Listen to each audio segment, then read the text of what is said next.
നമസ്കാരം, കർമ്മ ന്യൂസിലേക്ക് സ്വാഗതം. ഞാൻ പിന്നിലെ താരമല്ല, മണ്ണിലെ താരമെന്ന് സുരേഷ് ഗോപി. താൻ ഇന്നും അന്നും എന്നും ജനങ്ങളോടൊപ്പമുണ്ട്. ആരുടെയും ശ്രദ്ധ ആകർഷിക്കാനല്ല, മറിച്ച് എന്നെക്കൊണ്ട് കഴിയുന്ന കാര്യങ്ങൾ അത് ആർക്കെങ്കിലും ഉപകാരപ്പെടുമെങ്കിൽ ചെയ്തു കൊടുക്കാൻ ഞാൻ ബാധ്യസ്ഥനാണ് എന്ന ബോധ്യമുള്ളതുകൊണ്ട് തന്നെ. ഒരു മലയാള മാധ്യമത്തിന് നൽകിയ അഭിമുഖത്തിലാണ് സുരേഷ് ഗോപി മനസ്സ് തുറന്നത്.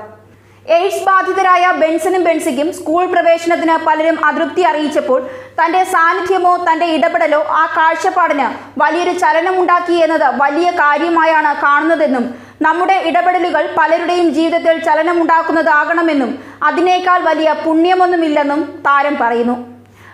മാത്രമല്ല, കേന്ദ്ര നേതൃത്വം ആവശ്യപ്പെട്ടതുകൊണ്ട് മാത്രമാണ് ഇങ്ങനെ ഒരു മത്സരത്തിൽ നിൽക്കുന്നത് എന്നും തനിക്ക് സേവനം ചെയ്യാൻ ഒരു ഔദ്യോഗിക പദവിയുടെയും ആവശ്യമില്ലെന്നും പക്ഷേ അധികാരമുണ്ടെങ്കിൽ കൂടുതൽ കാര്യങ്ങൾ ചെയ്യാനാകുമെന്നും സുരേഷ് ഗോപി പറയുന്നു.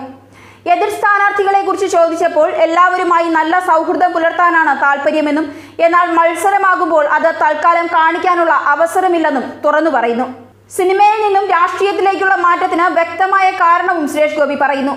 നാട്ടിൽ നിലനിൽക്കുന്ന രാഷ്ട്രീയ സ്ഥിതിയെ എന്നും തുടർച്ചയായി വിമർശിച്ചാൽ മാത്രം മതിയോ എന്നും അതിനുവേണ്ടി എന്ത് മറുപ്രവർത്തനമാണ് ചെയ്യുന്നതെന്നും ചോദിക്കുന്നവർക്കുള്ള ഉത്തരമാണ് തന്റെ രാഷ്ട്രീയ പ്രവർത്തനമെന്നും അദ്ദേഹം തുറന്നടിച്ചു.